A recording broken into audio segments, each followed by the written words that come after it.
Aujourd'hui, c'est un jour un peu spécial pour le CAC 40, donc notre indice boursier de référence en France, puisqu'il y a une entreprise qui dégage et une entreprise qui rentre. Alors, c'est pas rare comme phénomène, puisque ça arrive plusieurs fois, mais quand même. Et là, on voit pas n'importe quelle entreprise arriver en bourse, donc s'introduire en bourse, c'est la société Euronext. Donc Euronext Paris, pour ceux qui connaissent, et c'est donc un acteur de marché, c'est une société de marché. Donc c'est une société un peu plus particulière que LVMH ou Total, etc. Puisque là, c'est la société qui régit les marchés boursiers, qui propose les actions, les ETF, les obligations, etc. C'est celle qui propose plusieurs technologies en bourse. Et donc, elle est cotée finalement en bourse à la place de Téléperformance. Et Téléperformance, c'est une société... peu importe, mais qui dégage, puisqu'elle n'a pas fait les bons rendus. Et c'est, pour faire un parallèle, c'est un petit peu comme la Ligue 1 et la Ligue 2 au foot. Donc il y a toujours des équipes, une ou deux équipes, je ne sais plus, qui est relayée en Ligue 2.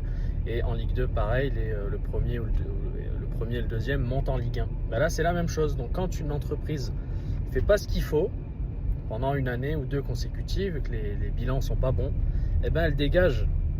Et du coup, un ETF, c'est la meilleure manière d'investir en bourse, puisque un ETF reproduit un indice boursier et qu'un indice boursier est toujours sain de par sa structure, puisque c'est comme au foot, on n'accueille que les champions, on n'accueille que les meilleures équipes. Et là, dans le CAC 40 et dans tous les indices boursiers de la planète, c'est pareil.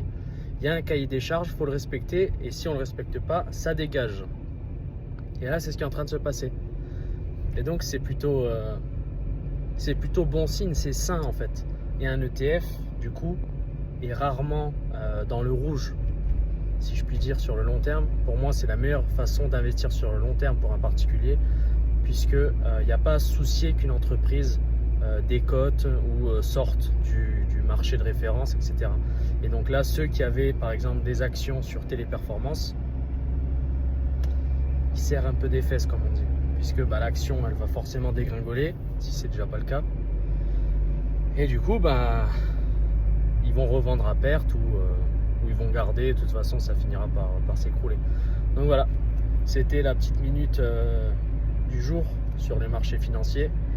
Et en tout cas, c'est plutôt une bonne nouvelle, puisque Euronext, c'est quand même l'acteur de marché qui gère plusieurs places boursières en Europe. On dit que c'est une entreprise panno-européenne. Paris, Milan, Lisbonne, Oslo, Dublin, etc., etc.